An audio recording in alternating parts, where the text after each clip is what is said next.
Pagi itu sinar mentari menembus jendela kaca besar ruang tamu kami. Aku menatap sekeliling dengan dada bergetar. Dinding-dinding berwarna putih gading yang masih berbau cat baru.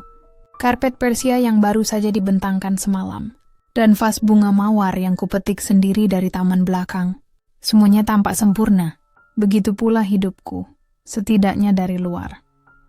Namaku Azizah, 32 tahun. Seorang istri dan ibu dari 2 anak laki-laki yang menjadi pusat kehidupanku. Banyak yang bilang aku wanita beruntung.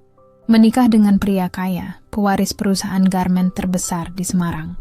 Rumah baru kami megah, penuh simbol kesuksesan. Tapi di balik semua itu, ada sesuatu yang tak pernah bisa kubeli dengan harta. Rasa diterima sepenuhnya.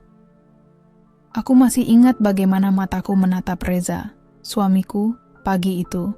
Ia duduk di meja makan dengan kemeja putih rapi, menatapku sambil tersenyum kecil. "Ziza, kau kelihatan bahagia sekali," katanya pelan. Aku tersenyum menahan haru. Bagaimana tidak, Za? Rumah ini hasil doa kita, kerja kerasmu, dan sabar yang tak berujung. Ia hanya mengangguk, memegang tanganku. Tapi di balik genggaman hangatnya, ada sesuatu yang ganjil. Entah perasaanku saja, tapi akhir-akhir ini, sorot matanya sering terlihat gelisah bila kami bicara tentang keluarganya, tentang ibu mertuaku. Sejak awal pernikahan, aku berusaha menjadi menantu yang baik. Aku belajar resep kesukaannya, mengenakan kebaya yang ia suka, bahkan berusaha bersikap serendah mungkin meski dalam hati ada luka karena sering dibandingkan dengan menantu lainnya. Tapi hari itu, aku memilih melupakan semua itu. Aku ingin fokus pada hari bahagia ini, syukuran rumah baru kami. Aku menyiapkan hidangan sendiri bersama Mbak Yanti, asisten rumah tangga yang sudah seperti saudara. "Bu, nanti kalau ibu mertua datang jangan gugup ya," canda Mbak Yanti sambil menata piring. Aku tersenyum hambar. "Doakan saja, Mbak. Semoga kali ini semuanya berjalan baik." Anak-anakku berlarian di halaman, tertawa tanpa beban. Suara mereka seperti doa yang hidup, mengingatkanku bahwa kebahagiaan bukan tentang seberapa besar rumah, tapi seberapa hangat hati yang tinggal di dalamnya. Siang itu, tamu-tamu mulai berdatangan. Reza sibuk menyambut rekan bisnis ayahnya. Aku tersenyum di antara para undangan, menyalami mereka satu persatu. Tapi begitu mobil hitam mewah itu berhenti di depan pagar, jantungku berdegup tak karuan. Dari dalam keluar sosok wanita berwibawa, mengenakan kebaya coklat muda dengan rambut disanggul rapi. Tatapan matanya tajam, senyumnya tipis. "Ibu mertua," aku melangkah maju menunduk hormat. "Assalamualaikum, Ibu." Beliau membalas salamku dingin, lalu menatap rumah dengan pandangan menelusuri setiap sudutnya. Bagas, besar sekali rumahnya. Pantas saja uang perusahaan mengalir entah kemana. Hatiku tercekat, tapi aku tetap tersenyum. "Alhamdulillah, Bu. Semua berkat kerja keras, Reza." "Kerja keras?" ujarnya pelan tapi menusuk. "Atau karena kamu pandai memanfaatkan anakku?" Kata-kata itu seperti duri yang ditusukkan ke jantungku. Aku hanya bisa menunduk. Tamparan tak perlu tangan. Cukup ucapan yang disertai tatapan merendahkan untuk membuatku merasa kecil. Tapi aku masih berharap hari ini akan berubah lebih baik. Aku tak tahu. Hari itu adalah awal dari segalanya. Dari luka yang akan mengajarkanku arti ketulusan. Dari kehancuran yang akan membentukku menjadi wanita baru. Dan mungkin Tuhan memang menyiapkan badai untuk menguji fondasi rumah yang dibangun di atas doa. Malam itu, aku duduk di balkon lantai 2 rumah kami. Angin membawa aroma mawar dari taman belakang. Namun entah mengapa, rasanya tak seharum biasanya. Aku masih memikirkan perkataan ibu mertua siang tadi. Tajam, dingin, menusuk hati tanpa ampun. Reza duduk di sampingku, menatap langit malam yang bertabur bintang. Tangannya menggenggam tanganku, hangat seperti biasa. "Jangan pikirkan kata-kata ibu," katanya pelan, seolah tahu isi kepalaku. Aku menatapnya, mencoba tersenyum. "Aku cuma tidak mengerti, Za. Apa salahku sampai setiap kali bertemu, beliau selalu menatapku seperti musuh?" Reza menarik napas panjang. Ibu hanya sulit menerima kalau aku lebih memilih pendapatmu daripada dia. Kau tahu, ibu terbiasa mengatur segalanya sejak ayah meninggal. Sekarang dia merasa kehilangan kendali. Aku terdiam. Di satu sisi aku mengerti. Tapi di sisi lain, hatiku sudah terlalu sering berdarah. Kalau begitu, apa aku harus berhenti berpendapat? Berhenti jadi istri yang punya suara hanya supaya diterima? Tanyaku lirih. Reza menatapku lama. Tidak, Ziza. Aku menikah denganmu karena kau berbeda. Karena kau kuat, cerdas, dan punya hati yang lembut. Ibu akan mengerti suatu hari nanti. Aku ingin percaya kata-katanya. Tapi pengalaman mengajarkanku, waktu tak selalu menyembuhkan. Kadang hanya membuat luka berlapis. Malam itu Reza memelukku dari belakang, menempelkan pipinya di bahuku. Pelukannya menenangkan, seolah semua luka sirna dalam sekejap. Aku janji, Ziza, selama aku ada, tak ada yang boleh menyakitimu lagi, bisiknya. Aku ingin percaya sungguh, tapi aku tahu, hidup tak sesederhana janji di bawah bintang. Beberapa hari kemudian, persiapan syukuran rumah makin sibuk. Keluarga besar dari pihak Reza akan datang semua. Termasuk adik iparku, Rani, yang selalu terlihat manis di depan tapi tajam di belakang. Ia sering menatapku dengan senyum tipis penuh sindiran. Wah, Mbak Azizah cocok sekali jadi nyonya rumah besar, katanya suatu sore sambil melirik cincin di jariku. Pasti enak ya, dapat suami kaya. Aku menelan ludah, menahan diri untuk tidak membalas. Rezeki setiap orang sudah diatur, Ran. Yang penting, bagaimana kita mensyukurinya. Di dalam hati, aku berusaha keras untuk tetap anggun. Aku tak ingin menurunkan diriku ke level orang yang iri. Tapi setiap ucapan seperti itu meninggalkan goresan halus yang lama-lama menjadi luka dalam. Malam sebelum acara, aku memandangi kedua anakku yang sedang tidur pulas. Wajah mereka tenang, polos, belum mengerti arti kebencian orang dewasa. Aku berbisik pada diri sendiri. Aku harus kuat demi mereka. Apapun yang terjadi besok, aku harus tersenyum. Aku menunduk di sajadah, memanjatkan doa panjang, bukan untuk kemewahan, tapi untuk ketenangan hati. Ya Allah, jika esok aku harus dihina, tolong kuatkan aku untuk tidak membalas. Ketika Reza datang dan memeluk dari belakang, aku menutup mataku. Dalam pelukan itu, semua ketakutan seolah sirna. Malam ini, jangan pikirkan apa-apa, katanya lembut. Tidurlah di sini di dadaku saja. Aku tersenyum samar. Asal jangan lepaskan aku, Za. Tidak akan pernah, jawabnya yakin. Malam itu aku percaya bahwa pelukan suamiku adalah benteng terakhir dari segala luka. Tapi aku belum tahu, benteng itu pun suatu hari akan runtuh. Bukan oleh musuh, melainkan oleh badai yang datang dari dalam keluarga kami sendiri. Hari yang kutunggu tiba juga. Matahari bersinar lembut, burung-burung berkicau di pohon jambu depan rumah, seolah turut merayakan kebahagiaan kami. Pagi itu aku bangun lebih awal dari biasanya. Dengan hati berdebar, aku mengenakan kebaya biru muda, warna yang katanya melambangkan ketenangan. Tapi entah mengapa, hatiku justru gelisah seperti ombak yang menunggu badai. Dapur penuh aroma masakan.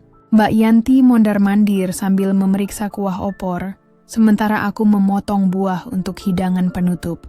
Aku ingin semuanya sempurna.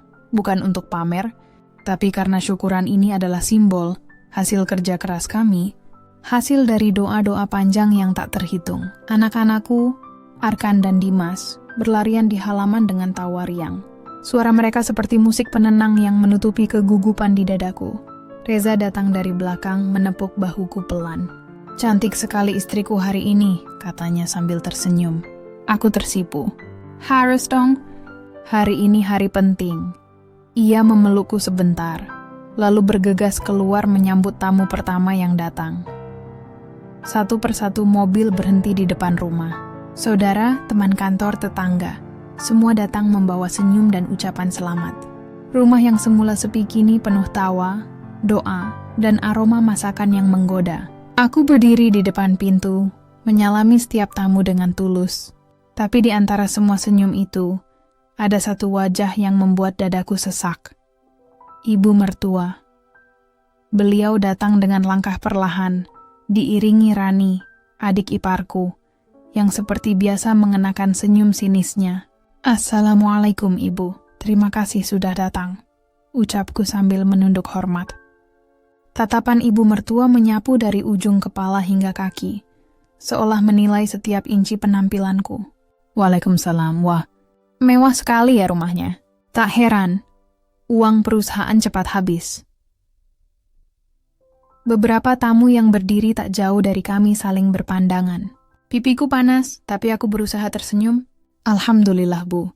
Semua ini berkat kerja keras Reza," jawabku hati-hati. Beliau hanya mendengus. "Kerja keras? Kalau aku tahu yang kerja keras itu pegawai di pabrik. Kalian tinggal menikmati saja hasilnya." Aku bisa merasakan detak jantungku berpacu cepat. Ingin rasanya pergi, tapi aku harus tetap tenang. Semua tamu memperhatikan. Reza datang mendekat mencium tangan ibunya. "Bu, jangan bicara begitu dong. Ini hari bahagia." Ibu mertua menatap tajam. "Bahagia? Kau pikir aku bahagia melihat anakku semakin jauh karena perempuan ini?" Ruangan yang tadinya penuh tawa mendadak sunyi. Hanya terdengar detak jam dinding dan desir angin yang masuk dari jendela. Aku menunduk dalam, menahan air mata yang hampir jatuh. Di depan semua orang, harga diriku dihempaskan seperti debu. Beberapa tamu mencoba mencairkan suasana, tapi suasana kaku sudah terlanjur menyesakkan. Aku mundur perlahan, bersembunyi ke dapur. Di sana aku menangis dalam diam. Mbak Yanti memelukku pelan. "Sabar ya, Bu. Kadang orang tua cuma butuh waktu untuk mengerti." Aku mengangguk, menghapus air mata dengan punggung tangan. "Aku cuma ingin dihargai, Mbak. Bukan dijatuhkan di depan orang." Sore itu, saat para tamu mulai pulang, aku duduk sendirian di ruang tamu.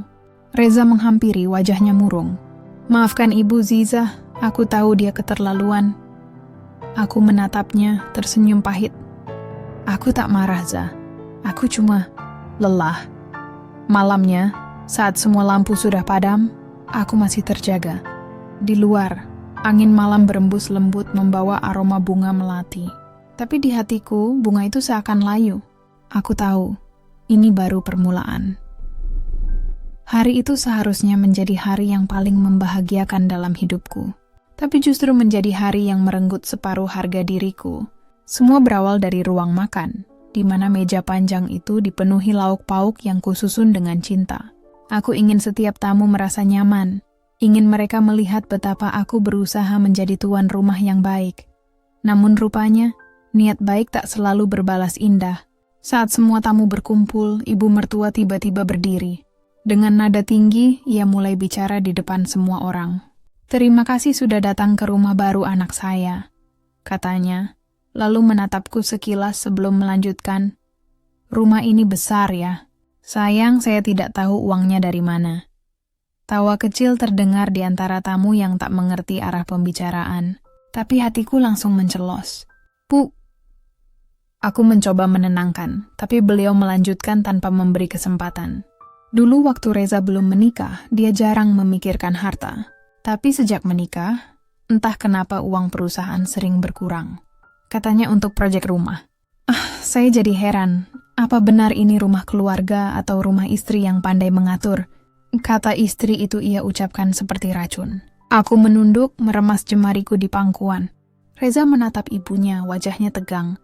"Ibu cukup, ini bukan tempatnya," ucap Reza pelan namun tegas. Ibu menatapnya dengan mata tajam. "Kau membelanya lagi? Dulu kau anak penurut, sekarang semua keputusanmu dikendalikan istrimu. Kau tidak lihat, dia bahkan mengaturmu dalam setiap hal." Suasana hening, tak ada yang berani bicara. Suara sendok yang jatuh ke lantai pun terdengar seperti petir di telingaku.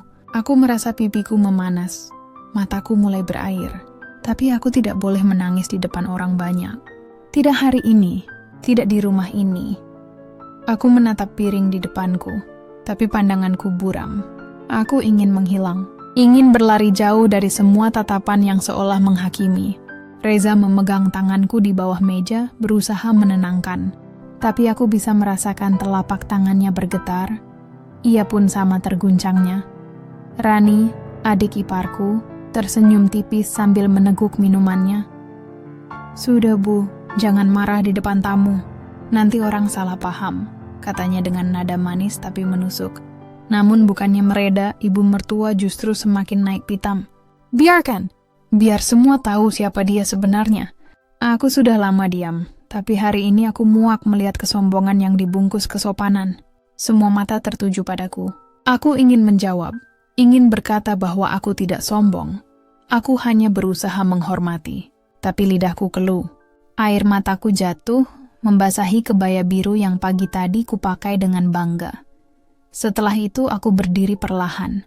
"Maafkan saya, Bu, kalau selama ini saya salah." Suaraku bergetar, nyaris tak terdengar. Tanpa menunggu jawaban, aku melangkah pergi. Di belakangku, ku dengar beberapa tamu berbisik-bisik, sebagian mencoba menenangkan suasana.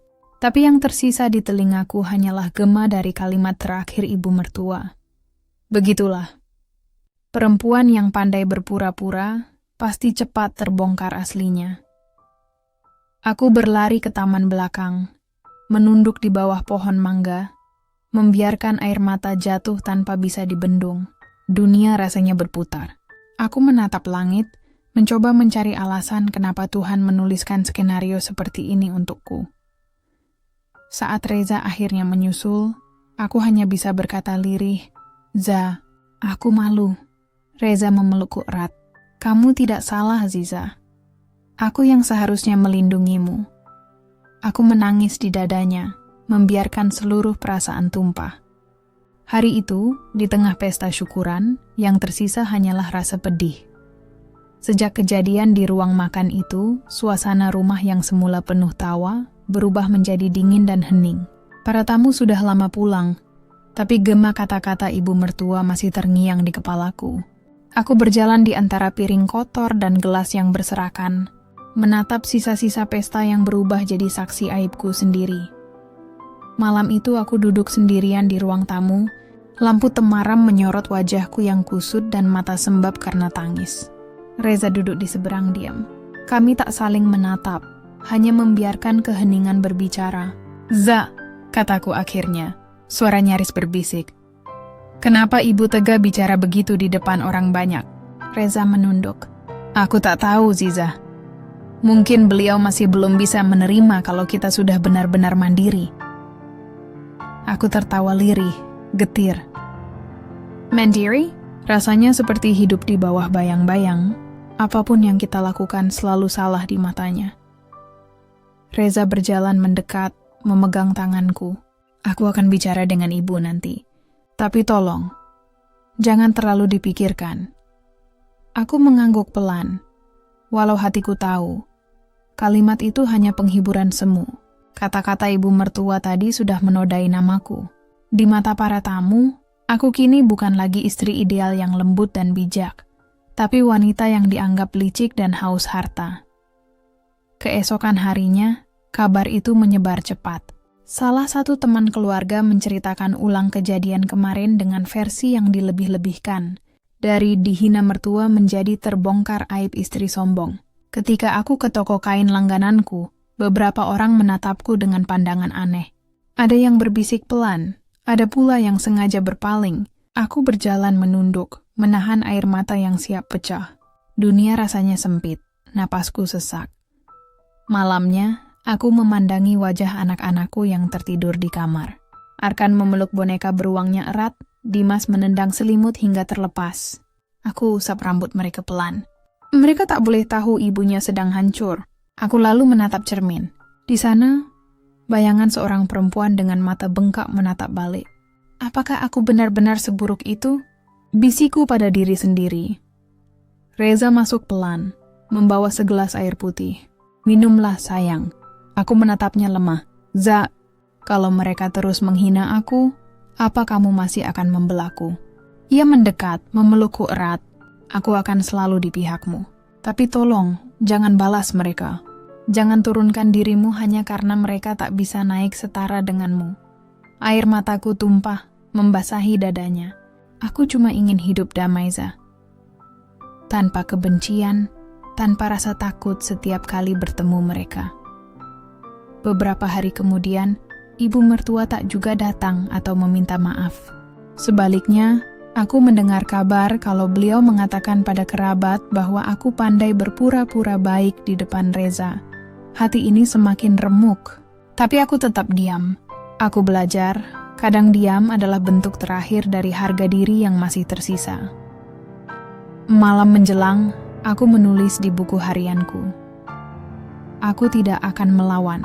Aku akan biarkan waktu yang berbicara, karena aku percaya Tuhan tak pernah tidur untuk orang yang teraniaya. Aku menutup buku itu dengan tangan bergetar, lalu menatap langit-langit kamar yang gelap. Di balik semua luka ini, aku hanya ingin satu hal, agar namaku bersih di mata anak-anakku kelak. Sejak kejadian di hari syukuran itu, rumah besar yang dulu terasa hangat kini berubah menjadi dingin dan asing. Setiap sudutnya seolah menyimpan gemah hinaan yang dilontarkan ibu mertua di depan para tamu. Suamiku Reza berusaha menenangkan, tapi aku tahu hatinya pun tersayat. Ia terjepit di antara cintanya padaku dan bakti kepada ibunya. Setiap kali aku memandang wajahnya, aku bisa melihat lelah yang tak ia ucapkan. "Ziza, sabar ya. Ibu memang keras kepala, tapi aku tahu kamu nggak salah," katanya suatu malam sambil menggenggam tanganku. Aku tersenyum hambar. Aku cuma ingin semuanya kembali seperti dulu, Za. Aku capek selalu disalahkan. Tapi sejak itu, perlakuan keluarga besar semakin berubah. Telepon dari adik ipar mulai jarang datang. Undangan makan malam keluarga tak lagi menyebut namaku. Bahkan saat aku datang ke kantor suamiku di perusahaan garmen ayahnya, beberapa karyawan berbisik di belakangku. Aku tak butuh mendengar jelas kata-kata mereka.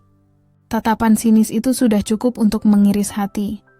Kadang aku berdiri lama di depan cermin, memandangi wajahku yang dulu ceria. Kini mataku sembab, bibirku kering. Aku seperti bayangan dari diriku sendiri. Aku bertanya dalam hati, apa dosaku? Hanya karena aku bukan berasal dari keluarga berada? Hanya karena aku perempuan biasa yang mencintai anaknya dengan tulus. Suatu sore, aku menyiapkan makan malam kesukaan Reza, sup buntut dan tumis kangkung. Tapi saat ia pulang, raut wajahnya berbeda, gelisah, penuh beban. Ia duduk tanpa bersuara, hanya menatap meja makan yang penuh. "Kenapa, Za?" tanyaku pelan. "Ibu datang ke kantor tadi," ucapnya lirih. Degup jantungku berhenti sejenak. "Dan," ibu bilang, "dia malu punya menantu yang cuma numpang hidup dari uang keluarga." Aku tercekat.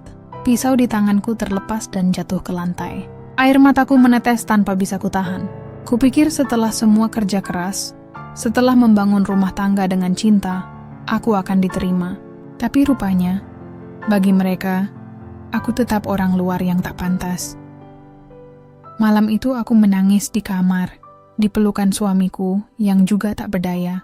"Kita kuat ya Ziza," katanya. "Aku janji, aku bakal buktikan kalau kita bisa mandiri tanpa bantuan siapapun."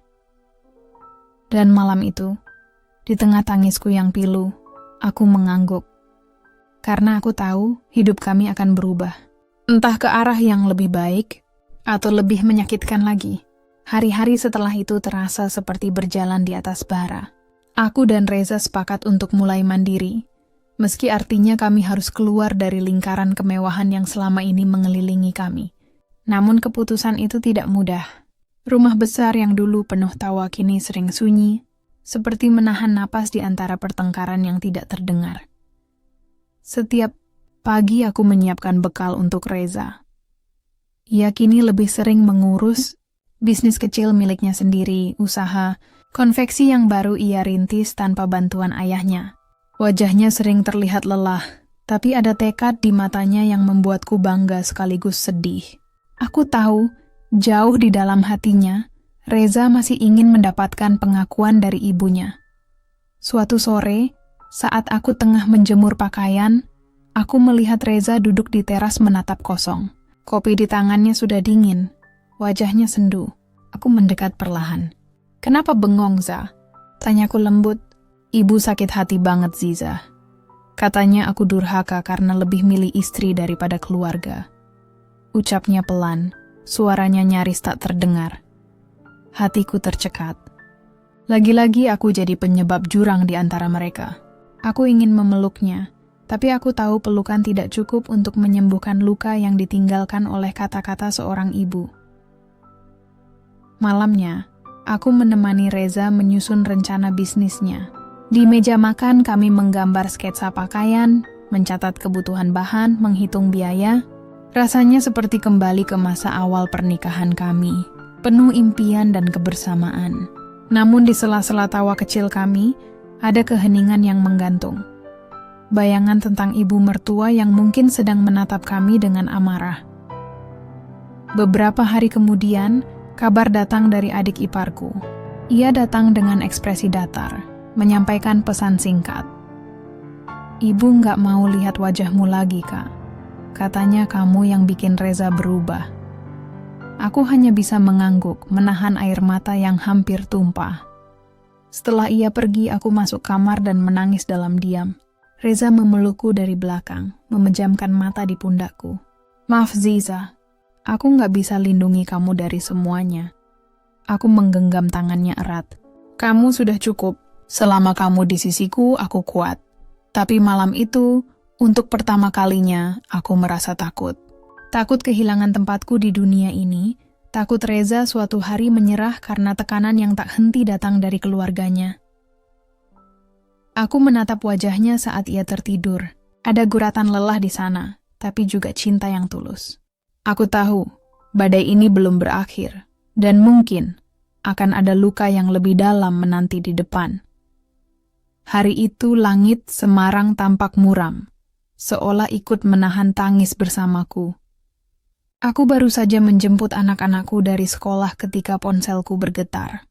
Nomor tak dikenal muncul di layar.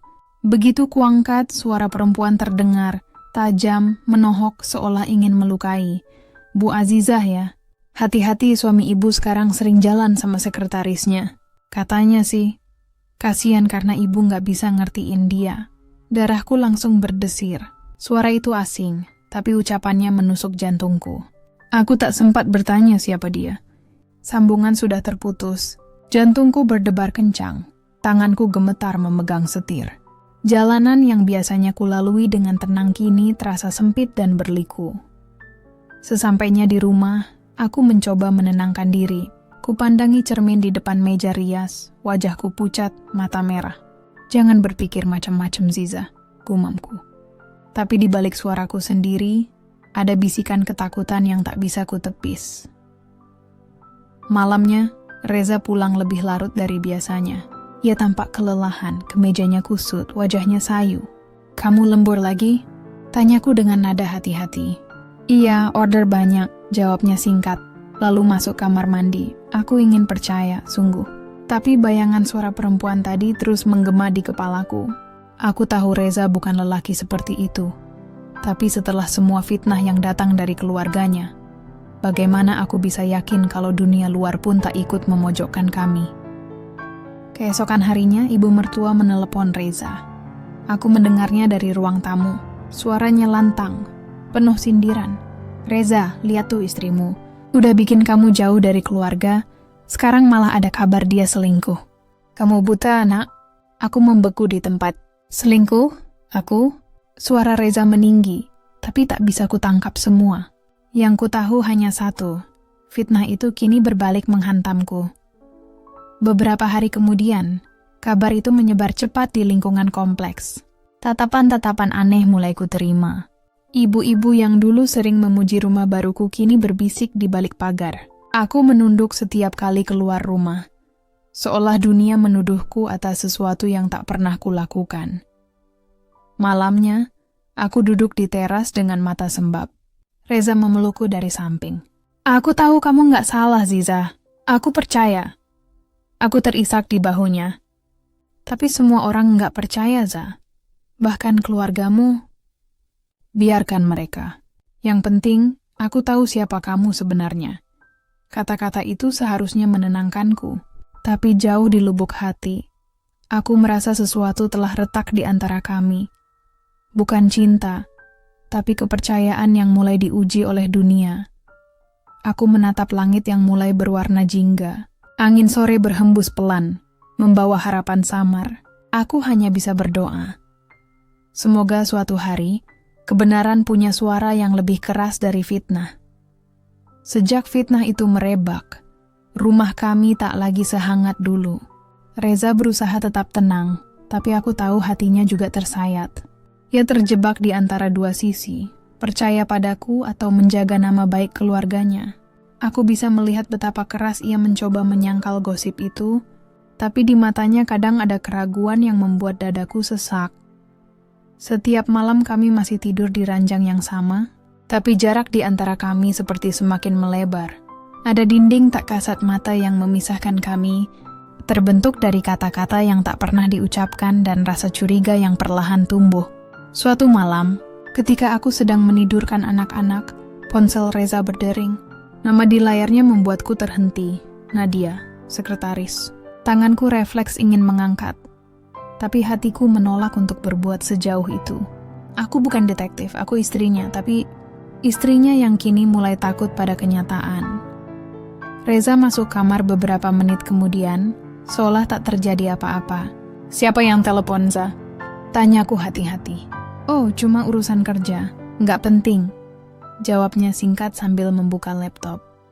Aku hanya mengangguk, menahan sesuatu yang berat di dada.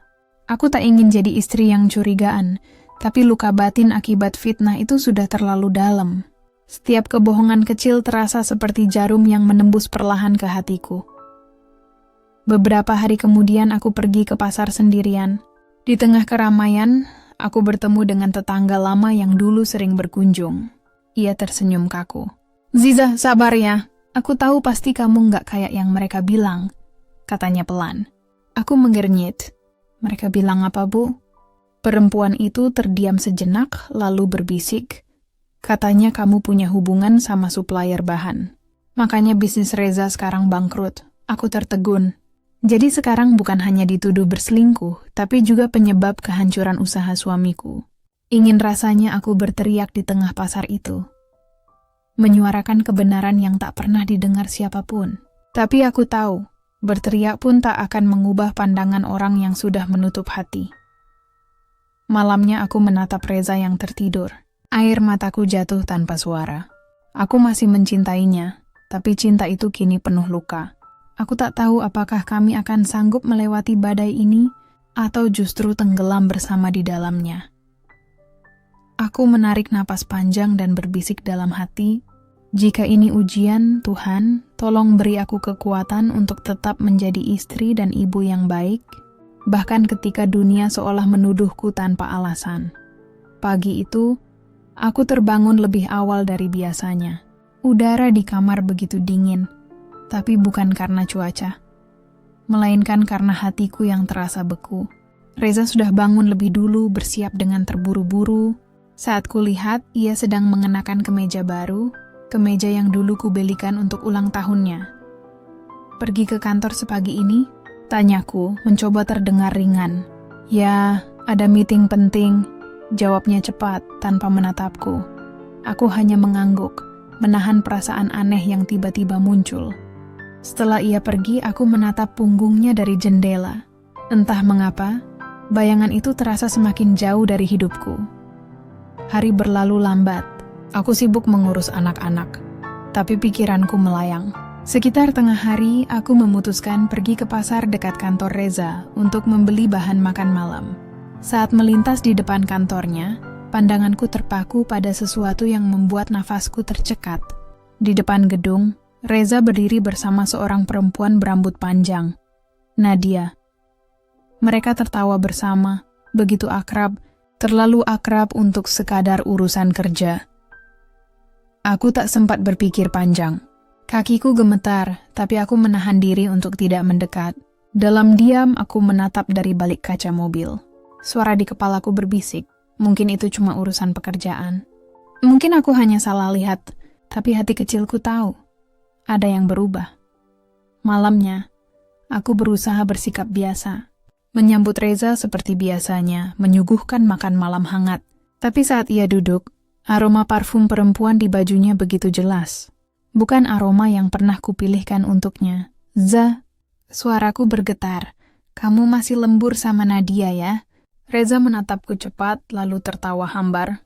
Kamu masih mikirin gosip itu? Dia cuma karyawan Ziza.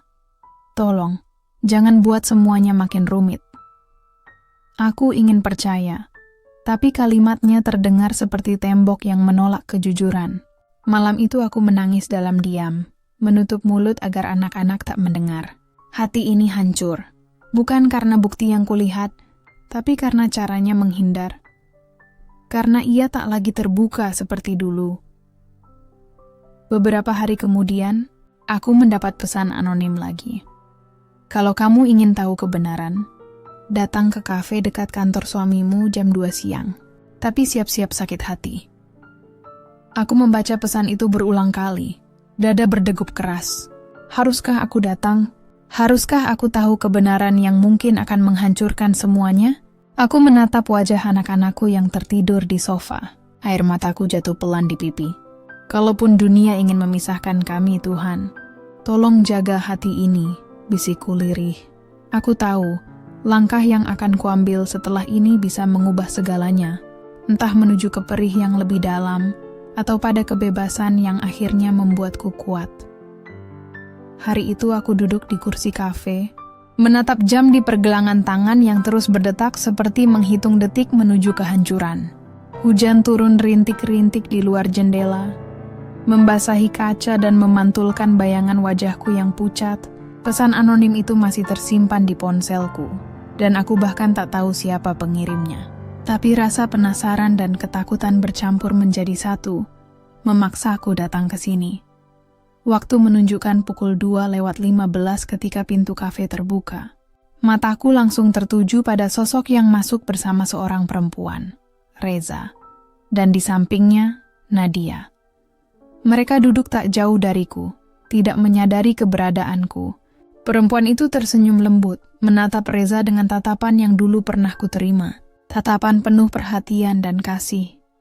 Aku menunduk, mencoba menahan air mata yang mulai menggenang. Suara mereka samar-samar terdengar di tengah denting gelas dan bisik-bisik pengunjung. Aku cuma khawatir sama kamu, Mas. Istrimu itu terlalu sensitif, nanti capek sendiri. Suara Nadia terdengar jelas. Reza menghela napas, menatap meja. Ziza cuma stres. Aku juga bingung gimana harus jelasin semua ini. Kata-kata itu menamparku lebih keras daripada apapun. Aku menggigit bibirku hingga terasa asin. Jadi benar. Di belakang punggungku mereka saling berbagi keluh kesah. Seolah aku beban dalam hidupnya sendiri. Aku berdiri dengan langkah gemetar. Tak sanggup lagi menyaksikan. Tapi sebelum pergi, mataku tak sengaja bertemu dengan pandangan Reza. Ia terkejut, wajahnya pucat. Nadia menoleh. Lalu buru-buru menunduk, hening menyelimuti ruangan sejenak. Ziza, tunggu! Reza mengejar hingga keluar kafe, tapi aku tak berhenti. Air mata bercampur air hujan di wajahku. Untuk apa aku harus tunggu, Zah? Suaraku pecah. Untuk dengar alasan baru? Untuk dengar kalau semua ini cuma salah paham lagi. Reza menatapku dengan tatapan bersalah. Dia cuma teman kerja. Aku nggak ada hubungan apa-apa, aku janji. Aku tertawa getir. Janji? Janji yang mana, Zah? Janji yang sama waktu kamu bilang mau lindungi aku dari semua omongan orang. Sekarang malah kamu yang buat aku jadi bahan omongan. Hujan semakin deras. Orang-orang di sekitar kami menatap, tapi aku sudah tak peduli. Hatiku seperti dihancurkan perlahan, tanpa sisa. Reza menunduk, tak bisa menjawab, dan aku tahu, meski bibirnya berkata tidak, diamnya sudah membenarkan semuanya. Aku melangkah pergi tanpa menoleh lagi. Setiap langkah terasa berat, tapi aku tahu aku harus menjauh. Aku harus menemukan diriku kembali, perempuan yang dulu kuat, bukan yang kini dipatahkan oleh cinta dan kebohongan. Sudah 3 hari sejak kejadian di kafe itu, tapi bayangannya terus menempel di pikiranku seperti noda yang tak bisa hilang. Setiap kali aku menutup mata, aku masih bisa melihat wajah Reza dan Nadia duduk berdua, dengan tatapan yang hanya dimengerti oleh 2 orang yang saling dekat. Rasanya sesak, seperti ada duri yang tertanam di dada. Reza mencoba bicara denganku malam itu, tapi aku menolak. Aku butuh waktu untuk bernapas, untuk menenangkan badai dalam kepalaku. Ia hanya bisa berdiri di depan kamar, mengetuk pelan, suaranya parau. "Ziza, tolong dengar aku dulu." Aku tak menjawab, hanya menatap bayangan kakinya di bawah pintu. Bayangan seorang suami yang dulu ku kenal begitu setia, kini terasa asing dan jauh. Hari-hari berikutnya aku jalani seperti orang yang kehilangan arah. Aku masih masak untuk anak-anak, menyiapkan kebutuhan rumah, tapi semua terasa hampa. Reza berangkat pagi, pulang malam, dan setiap kali ia mencoba menyapa, aku hanya tersenyum kecil tanpa kata. Antara cinta dan luka, aku terjebak di tengahnya. Suatu malam, aku akhirnya memberanikan diri membuka pintu pembicaraan. "Kenapa, Za?" tanyaku lirih saat kami duduk berdua di ruang tamu. "Apa yang kurang dariku sampai kamu mencari kenyamanan di tempat lain?" Reza terdiam lama. Napasnya berat. "Aku nggak nyari siapa-siapa, Ziza. Aku cuma capek. Tekanan dari kantor, keluarga, gosip, semua numpuk. Dan Nadia kebetulan ada di situ. Dia cuma teman bicara." Aku menatap matanya dalam-dalam, mencari kejujuran di sana. Tapi yang kutemukan hanya kebingungan. Ia tak berbohong sepenuhnya, tapi juga tak berkata jujur. "Aku cuma pengen kamu jujur," kataku pelan. "Aku bisa maafin apapun, Za, asal kamu nggak terus sembunyi." Reza menunduk, matanya berkaca-kaca. "Maaf, Ziza, aku takut kehilangan kamu, tapi aku juga nggak tahu gimana harus memperbaiki semuanya." Aku menghela napas panjang. Air mataku akhirnya jatuh. Tapi bukan karena marah, melainkan karena rasa sayang yang masih tersisa, meski dilumuri kecewa. "Kalau kamu sungguh mau memperbaiki, Za," mulai dengan berhenti membuatku merasa sendirian.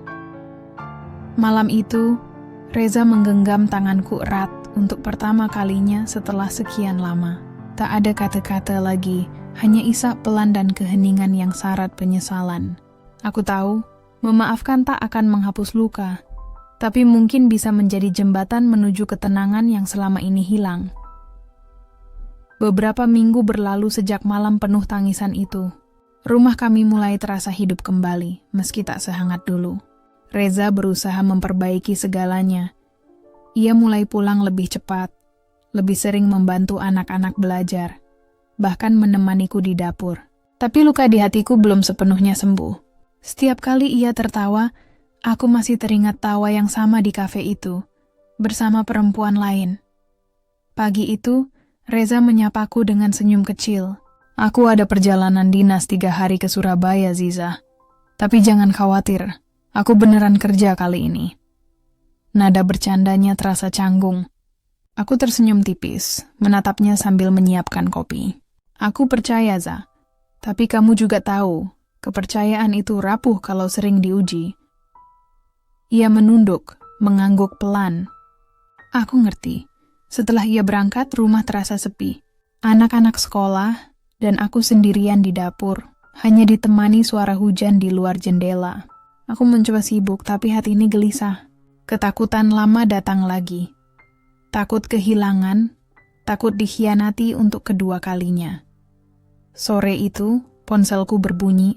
Nomor tak dikenal lagi. Saat kuangkat, suara perempuan di seberang sana terdengar sinis. "Bu Aziza ya?" Suaminya barusan check-in di hotel dengan sekretarisnya Nadia. "Mau saya kirim fotonya?" Tubuhku gemetar. "Siapa kamu?" Suaraku bergetar, tapi sambungan sudah terputus. Tak lama kemudian, pesan masuk, 1 foto. Reza dan Nadia berdiri di lobi hotel, tampak berbicara serius. Aku menatap foto itu lama, dada sesak, napas tertahan. Aku ingin percaya bahwa itu hanya kebetulan, bahwa Reza benar-benar sedang bekerja. Tapi mengapa tak ada penjelasan darinya? Mengapa dia tak mengabari sama sekali? Malamnya aku duduk di teras, memandangi hujan yang turun tanpa henti. Air mata jatuh tanpa suara, bercampur dengan rintik air yang membasahi pipiku. Aku merasa lelah, bukan hanya karena cinta yang diuji, tapi karena aku terus mencoba memaafkan orang yang mungkin tak lagi menghargai maafku. Keesokan paginya, Reza menelepon. Suaranya cerah seolah tak terjadi apa-apa. Ziza, besok aku pulang ya. Kangen anak-anak. Aku diam beberapa detik. Za, kamu di hotel mana? Tanyaku pelan. Hah? Oh, biasa di Grand Surya, kenapa? Aku menarik napas panjang. Enggak, cuma nanya. Setelah panggilan itu berakhir, aku menatap foto di ponselku lagi. Entah siapa yang mengirim, entah dengan niat apa. Tapi satu hal pasti. Hidupku kini seperti berdiri di antara dua jurang. Percaya dan menyerah. Aku menutup mata, berdoa dalam hati. Kalau ini ujian, Tuhan ajarkan aku membedakan mana kesetiaan dan mana kebohongan yang dibungkus dengan kata maaf. Aku tak tahu harus merasa apa ketika malam itu. Arman tiba-tiba pulang dalam keadaan mabuk. Tubuhnya sempoyongan, napasnya bau alkohol, dan matanya kosong. Tatapan itu seperti bukan milik suamiku. Seolah di balik tubuhnya ada sosok lain yang jauh lebih gelap dan asing. "Di mana kamu, hah?" teriaknya sambil membanting pintu. Aku berlari keluar dari kamar, berusaha menahan napas agar tetap tenang. "Aku di rumah, Bang. Dari tadi di sini masak buat abang juga." "Bohong!" bentaknya keras. Suaranya membuat jantungku seperti diremas. "Aku tahu kamu sering pergi diam-diam." "Ketemu siapa kamu, hah?" Kata-katanya menampar batinku. Selama ini aku hanya keluar untuk mencari tambahan uang, menjual kue buatan sendiri ke warung-warung agar dapur kami tetap berasap. Tapi baginya semua itu salah. Semua yang kulakukan dianggap pengkhianatan. Aku mencoba menjelaskan, tapi suaraku tenggelam di antara amarahnya. Tangannya terangkat, dan untuk pertama kalinya, pipiku menerima tamparan yang begitu menyakitkan. Bukan hanya fisik, tapi jiwa. Aku menatap wajahnya yang memerah oleh emosi, sementara air mata mulai jatuh tanpa izin. "Kenapa, Bang?" Suaraku bergetar. "Apa salahku sampai abang tega begini?" Dia hanya terdiam sejenak, lalu menendang kursi di ruang tamu. "Salahmu?" "Salahmu karena terlalu sok kuat. Karena kamu bikin aku merasa nggak berguna." Kata-kata itu membuatku terdiam. Di balik semua pertengkaran, rupanya ada luka dalam dirinya yang tak pernah ia ceritakan.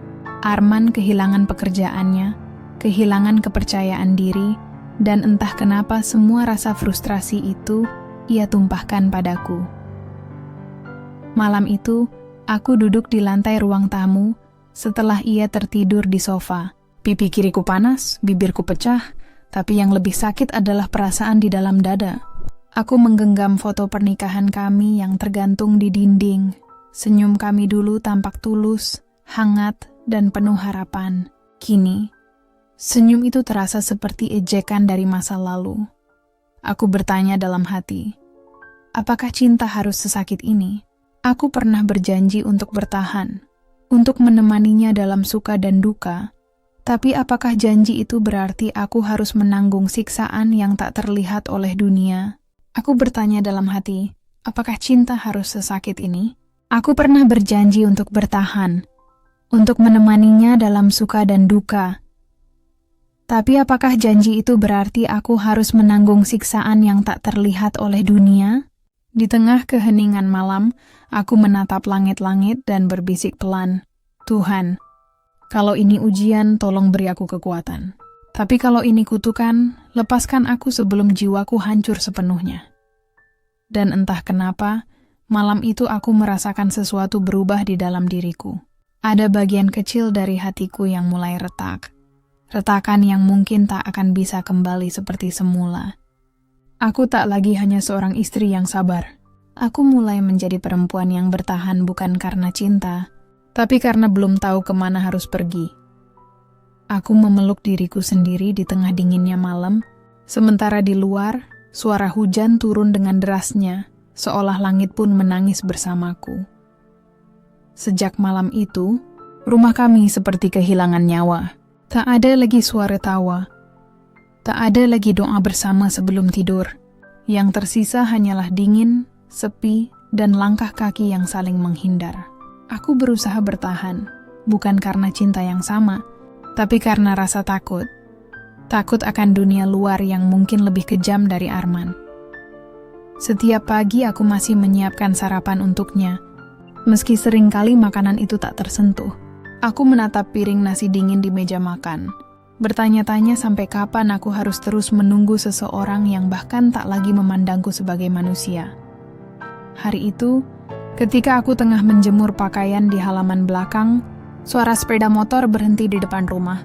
Aku menoleh dan melihat seorang perempuan turun, anggun, dengan tas kulit mahal dan wangi parfum yang menusuk hidung. "Permisi, ini rumahnya Pak Arman, kan?" Tanyanya sopan. Aku mengangguk, tapi dada ini tiba-tiba terasa sesak. "Maaf, saya rekan kerja lamanya. Saya cuma mau mengembalikan dokumen ini." Ia tersenyum manis, terlalu manis untuk sekadar urusan kerja. Tatapan mata perempuan itu membuatku paham tanpa perlu banyak kata. Ada sesuatu di antara mereka. Sesuatu yang lebih dari sekadar dokumen. Setelah dia pergi, aku masuk ke kamar Arman dan menemukan hal yang selama ini kutolak untuk percaya. Foto mereka berdua di layar ponselnya, tersenyum bahagia di sebuah restoran yang tak pernah kami kunjungi bersama. Hatiku seketika remuk. Malamnya, ketika Arman pulang, aku tak lagi menahan diri. "Berapa lama kamu menyembunyikan ini?" Tanyaku lirih sambil menatap layar ponselnya yang kupamerkan di depan wajahnya. Dia terdiam, lalu menatapku dingin. "Kamu ngintip ponselku? Jadi itu benar?" Suaraku mulai meninggi. "Perempuan itu..." "Cukup, Zah. Jangan cari masalah." Aku tak tahu dari mana datangnya keberanian itu. Tapi malam itu aku berteriak untuk pertama kalinya. Semua luka, semua diamku selama ini, pecah dalam satu hentakan. "Aku bukan boneka, Arman. Aku manusia. Aku juga punya hati." Arman menatapku tajam. Tapi kali ini aku tak mundur. Aku berdiri tegak, dengan air mata yang menetes bukan karena takut, melainkan karena kecewa. "Aku bertahan bukan karena bodoh," kataku lirih, "tapi karena aku masih berharap kamu sadar. Tapi ternyata kamu sudah pergi jauh." Bahkan sebelum aku sempat menyerah, dia tak menjawab, hanya menatap kosong, lalu meninggalkan rumah tanpa sepatah kata. Suara pintu yang dibanting menjadi akhir dari percakapan kami malam itu. Aku berdiri lama di ruang tamu, merasakan keheningan yang begitu menyakitkan. Tapi anehnya, untuk pertama kalinya setelah sekian lama, aku merasakan sesuatu yang lain, lega. Mungkin, di ujung sabar ini, aku akhirnya mulai belajar arti melepaskan. Ya, bahwa kadang yang kita sebut rumah hanyalah tempat di mana hati kita pernah singgah, sebelum akhirnya memilih pergi untuk menyelamatkan diri sendiri. Malam itu aku tak tidur. Suara detik jam di ruang tamu terdengar begitu nyaring, seolah mengingatkanku pada setiap detik kesabaran yang kini runtuh. Arman tak pulang sejak kami bertengkar. Anak-anak sudah tertidur, dan aku duduk di ruang tengah sambil memeluk bantal, menatap kosong ke arah pintu yang tak kunjung terbuka. Rasanya aneh. Ketika seseorang yang dulu menjadi rumah, kini justru terasa seperti asing. Dulu aku hafal setiap gerak langkahnya, setiap nada suaranya saat memanggilku sayang. Sekarang panggilan itu lenyap entah kemana, digantikan dingin yang menusuk sampai ke tulang. Pagi menyapa tanpa semangat. Aku menyeduh kopi untuk diriku sendiri, mencoba menenangkan hati yang masih bergetar. Lalu ponselku bergetar. Nomor tak dikenal. Aku ragu, tapi akhirnya mengangkat. "Bu Aziza?" "Ya, saya sendiri." "Ini dari kantor Pak Arman. Maaf, beliau hari ini tidak masuk, dan kami ingin memastikan apakah beliau sedang sakit atau..." Aku terdiam. "Arman tidak masuk kerja?" Aku menelan ludah, menatap keluar jendela dengan jantung berdegup cepat. Siang harinya, aku mencoba mencari tahu. Setelah banyak berpikir, aku memberanikan diri ke kantor suamiku. Tapi sesampainya di sana, yang menyambutku adalah bisikan-bisikan halus dan tatapan iba. Salah satu karyawan, seorang wanita muda, yang selama ini cukup dekat denganku, mendekat dengan wajah canggung. "Bu, saya minta maaf sebelumnya. Tapi mungkin ibu perlu tahu." Ia mengeluarkan ponselnya, memperlihatkan foto Arman dan perempuan yang sama, tengah bergandengan tangan di sebuah villa di luar kota. Dunia seketika terasa runtuh di bawah kakiku. Semua yang kukira hanya prasangka, kini terbukti nyata. Arman, suamiku, ayah dari anak-anakku, telah benar-benar memilih jalan yang lain. Aku pulang dengan langkah gontai. Di tengah perjalanan, hujan turun deras, seolah langit pun ikut menangis bersamaku. Aku biarkan diriku basah kuyup, tanpa payung, tanpa arah. Di kepalaku hanya ada satu pertanyaan yang terus berputar. Apa salahku? Sesampainya di rumah, aku menatap wajah dua anakku yang tengah bermain. Mereka tertawa, tanpa tahu badai besar tengah mengintai keluarga kecil mereka. Aku mendekat, memeluk keduanya erat, seolah pelukan itu bisa melindungi mereka dari kenyataan pahit dunia. Malamnya, Arman akhirnya pulang. Wajahnya lelah, tapi di matanya tak ada penyesalan. "Di mana kamu tadi?" tanyaku dengan suara parau. Dia hanya menjawab singkat, "Urusan kantor." Aku menatapnya, menahan tangis. "Berhentilah berbohong, Arman. Aku sudah tahu segalanya." Arman terdiam, lalu menghela napas panjang. Aku nggak tahu harus mulai dari mana." "Mulailah dari kejujuran," bisiku pelan. Dia menunduk, lalu berkata lirih, "Aku memang khilaf. Tapi semuanya terjadi karena aku merasa kamu terlalu jauh, terlalu sibuk dengan rumah dan anak-anak, sampai aku merasa kehilangan dirimu." Kata-katanya menampar batinku. Bukankah aku berjuang untuk kami? Bukankah semua yang kulakukan demi rumah ini? Tapi entah mengapa, justru aku yang kini disalahkan. Aku terdiam lama, lalu hanya berkata pelan, "Kalau begitu maafkan aku. Karena terlalu setia. Malam itu kami duduk berdua dalam diam. Tak ada lagi amarah. Hanya kelelahan dan luka yang tak terlihat. Dan di balik keheningan itu aku tahu, pernikahan kami sudah mulai retak dan mungkin tak akan pernah sama lagi." Sejak malam pengakuan itu, aku seperti hidup di antara dua dunia, antara ingin pergi dan tak sanggup meninggalkan. Setiap kali aku menatap wajah Arman, hatiku seperti diiris perlahan. Aku masih mencintainya, tapi cinta itu kini penuh duri. Hari-hari berlalu dalam diam. Kami tinggal di rumah yang sama, namun seakan dipisahkan dinding tak kasat mata. Tak ada lagi percakapan hangat, hanya sapaan sekadarnya. Mungkin inilah bentuk paling sunyi dari sebuah hubungan. Saling hadir, tapi tidak lagi saling memeluk. Suatu pagi, aku duduk di teras sambil menatap pohon mangga yang mulai berbuah. Arman keluar mengenakan kemeja kerjanya yang biasa, tapi kini tanpa senyum, tanpa pamit. Aku ingin menahannya, ingin mengatakan bahwa aku masih di sini, masih menunggunya pulang dengan cinta yang sama, tapi bibirku keluh. Hanya air mata yang menjawab. Malamnya, aku terbangun karena suara tangis pelan dari kamar anak-anak. Aku segera masuk dan menemukan Dava, anak sulungku, menangis sambil memeluk adiknya. "Kenapa, nak?" tanyaku lembut. "Bunda, kenapa ayah nggak pernah makan bareng kita lagi?" Pertanyaan polos itu menghantam hatiku lebih keras dari apapun. Aku tak mampu menjawab. Aku hanya bisa memeluk mereka, menahan sesak yang hampir meledak. Setelah menidurkan mereka kembali, aku duduk di ruang tamu dalam kegelapan. Aku sadar aku tak bisa terus begini. Anak-anakku butuh ibunya yang kuat, bukan wanita yang hancur karena pengkhianatan. Beberapa hari kemudian, Arman pulang lebih awal. Aku memberanikan diri bicara. "Arman, aku ingin kita bicara baik-baik." Dia menatapku ragu, lalu duduk di seberang meja. "Aku tahu kamu menyesal," kataku dengan suara bergetar. "Tapi aku juga butuh waktu. Luka ini belum sembuh, Man. Aku nggak bisa berpura-pura semuanya baik-baik saja." Dia menunduk, jemarinya menggenggam gelas kosong di hadapannya. "Aku tahu, Zah. Aku salah. Tapi aku nggak mau kehilangan kamu. Aku janji, aku bakal berubah." Kata-kata itu seharusnya membuatku lega. Tapi entah kenapa, justru membuat air mataku jatuh. Perubahan nggak bisa datang dari kata-kata, Man. Aku butuh bukti, aku butuh ketulusan. Dia mendekat, menyentuh tanganku.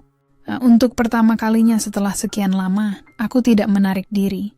Sentuhan itu hangat, Tapi ada sesuatu yang telah berbeda. Rasa percaya yang dulu menjadi pondasi cinta kami, kini telah retak. Malam itu kami berpelukan. Bukan karena semuanya telah selesai, tapi karena kami sama-sama lelah. Lelah saling menyakiti, lelah bersembunyi di balik topeng rumah tangga yang rapuh. Aku tahu jalan menuju maaf tidak akan mudah. Memaafkan bukan berarti melupakan, tapi melepaskan beban yang menjerat jiwa. Dan mungkin dengan waktu luka ini bisa berubah menjadi pelajaran. Ketika Arman tertidur di sampingku malam itu, aku menatap wajahnya yang tenang. Dalam hati, aku berbisik lirih, "Tuhan, kalau cinta ini memang masih pantas diperjuangkan, tolong kuatkan aku. Tapi kalau tidak, beri aku keberanian untuk melepaskan." Aku memejamkan mata dengan napas panjang, mencoba berdamai dengan takdir yang tak pernah kuminta. Mungkin besok masih penuh luka, tapi setidaknya malam ini, aku memilih untuk tidak menyerah. Beberapa minggu berlalu sejak Arman berjanji akan berubah. Aku mencoba mempercayainya, mencoba menata kembali serpihan yang berserakan. Setiap pagi aku tetap membuatkan kopi untuknya. Walau dalam hati masih ada bayangan luka. Kadang aku melihat dia menatapku lama, seolah ingin bicara, tapi selalu diakhiri dengan diam. Aku tahu dia berusaha, tapi aku juga tahu. Ada hal-hal yang tidak bisa diperbaiki hanya dengan waktu. Kepercayaan itu seperti kaca. Sekali pecah, tak akan pernah kembali utuh. Hari itu, kami diundang ke rumah mertua untuk makan siang keluarga. Aku sempat ragu, tapi Arman memintaku ikut. "Mama juga mau ketemu anak-anak," katanya lembut. Aku mengangguk, mencoba menekan kenangan buruk di rumah besar itu. Tempat di mana harga diriku pernah dihancurkan. Saat kami tiba, Mama menyambut dengan senyum yang dipaksakan. "Oh, kalian datang juga," katanya datar. Aku tersenyum sopan, menunduk menahan napas agar tak membalas. Dava dan Raffi langsung berlari ke ruang tengah, riang seperti tak ada apa-apa. Di meja makan, suasana awalnya tenang. Tapi aku tahu ketenangan itu rapuh. "Zah," suara Mama tiba-tiba terdengar. "Aku dengar kamu yang sekarang urus keuangan rumah?" Arman jadi sibuk, ya? Aku menatapnya, mencoba tenang. "Iya, Ma, cuma bantu ngatur aja." Mama menyeringai kecil. "Bantu atau ambil alih?" Kalimat itu seperti pisau yang menancap di dada. Suasana langsung beku. Arman berdeham, mencoba menengahi. Tapi Mama sudah melanjutkan. "Kamu memang pintar, Zah. Dari dulu juga pintar ngatur, termasuk ngatur suami." Aku menggenggam ujung meja, menahan diri. Ingin sekali aku membela diri, tapi tatapan tajam Mama seolah memerintahku diam. Aku tak mau anak-anakku menyaksikan perang kata di depan mereka. Namun ketika aku menoleh, kulihat Dava menatapku dengan mata berkaca. "Bunda nggak salah, kan?" Suaranya lirih. Aku langsung berdiri, menarik napas dalam. "Sudah, Ma. Kalau Mama nggak suka aku di sini, aku pamit. Aku datang untuk silaturahmi, bukan untuk dihakimi." Mama terdiam. Arman menatapku dengan wajah tegang. "Zah, jangan begini, ini rumah orang tuaku," bisiknya. Aku menatapnya balik dengan mata berair. "Dan aku cuma ingin sedikit hormat sebagai istrimu, Arman. Itu saja." Aku berjalan keluar rumah dengan langkah berat. Udara siang yang panas terasa dingin di kulitku. Di belakang, ku dengar suara Arman berusaha menenangkan ibunya. Tapi aku tak lagi ingin mendengar siapa yang benar atau salah. Aku hanya ingin tenang.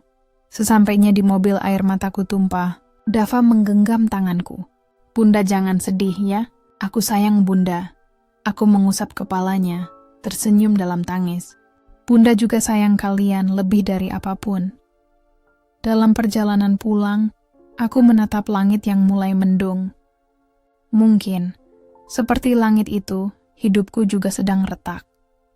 Tapi aku tahu, hujan yang turun nanti bukan akhir, melainkan awal dari penyucian.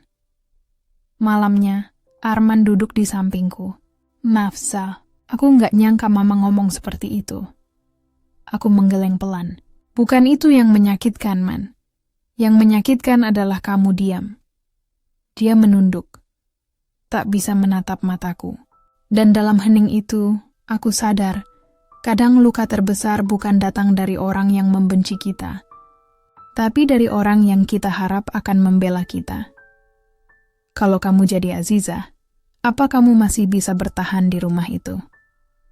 Tulis pendapatmu di komentar. Karena cinta tanpa keberanian hanya akan menjadi luka yang berulang. Sejak kejadian di rumah mama mertua, aku tak lagi sama. Ada sesuatu di dalam diriku yang patah. Bukan karena ucapan tajam itu, tapi karena diamnya Arman yang lebih menyakitkan dari 1000 hinaan. Ia membiarkanku menanggung rasa malu sendirian. Di depan orang yang dulu kucintai seperti ibuku sendiri. Hari-hari setelah itu terasa dingin dan sunyi. Arman lebih banyak di luar rumah, katanya urusan bisnis. Aku tidak menanyakan apapun lagi. Aku sudah lelah menjadi wanita yang selalu mencari penjelasan dari seseorang, yang bahkan tak lagi jujur pada dirinya sendiri. Suatu malam, aku duduk di ruang tengah, sambil menatap bingkai foto pernikahan kami. Wajahku dan Arman tampak begitu bahagia di sana, seolah dunia berputar hanya untuk kami berdua. Aku menelusuri permukaannya dengan ujung jari, lalu bertanya lirih, kemana perginya kita yang dulu? Hujan turun deras di luar, membawa aroma tanah yang lembab. Aku menatap keluar jendela, berharap hujan itu bisa membawa pergi semua sakit yang menumpuk di dadaku. Tapi justru di tengah hujan itulah, aku mendengar suara motor berhenti di depan rumah. Arman. Aku segera berdiri, tapi langkahku tertahan ketika melihat sosok lain turun dari motor yang sama. Seorang perempuan, perempuan itu lagi. Dengan payung di tangan, ia berbicara pada Arman, tertawa kecil, lalu menyerahkan sesuatu. Hatiku luruh seketika. Dunia seolah berhenti. Aku tak tahu apakah aku masih punya kekuatan untuk marah. Aku hanya berdiri di balik gorden, menyaksikan pengkhianatan itu terulang. Kali ini tepat di depan mataku sendiri. Ketika Arman masuk ke rumah, aku berpura-pura tidak tahu. Tapi wajahnya tidak bisa menyembunyikan apapun. Ada aroma asing di bajunya. Ada rasa bersalah di matanya. Dari mana? Tanyaku perlahan.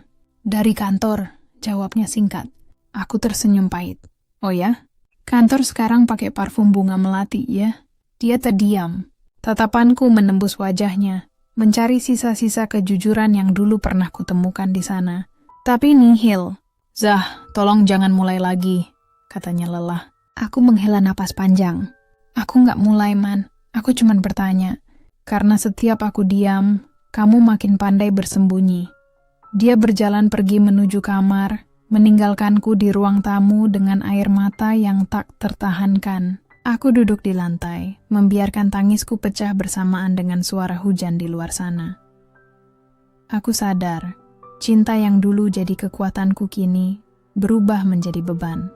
Aku terlalu lama berjuang sendirian dalam hubungan yang mestinya diperjuangkan berdua.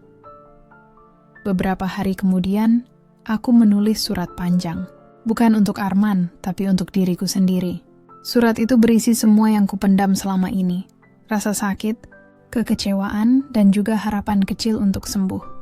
Di akhir surat, aku menulis, aku tidak akan menunggu seseorang yang bahkan tidak tahu kemana harus pulang. Aku berhak bahagia meski tanpa dia. Ketika aku melipat surat itu, aku tahu ada sesuatu yang berubah. Hujan di luar masih belum reda, tapi hatiku perlahan mulai mengering. Malam itu, aku memandangi 2 anakku yang tertidur pulas. Aku tahu demi mereka sih aku harus kuat. Aku tak tahu akan kemana, tapi aku tahu aku tak bisa terus tinggal di rumah yang hanya menyimpan kenangan pahit. Dan untuk pertama kalinya, aku berdoa bukan agar Arman kembali mencintaiku, tapi agar aku punya keberanian untuk mencintai diriku sendiri. Pagi itu, matahari terasa redup meski langit cerah. Ada keheningan aneh di udara, seperti tanda bahwa sesuatu akan berubah selamanya. Aku bangun lebih awal dari biasanya, menyiapkan sarapan seperti biasa. Bukan karena ingin, tapi karena sudah menjadi kebiasaan. Aroma nasi goreng yang biasa menenangkan kini hanya terasa seperti pengingat dari hidup yang hampa.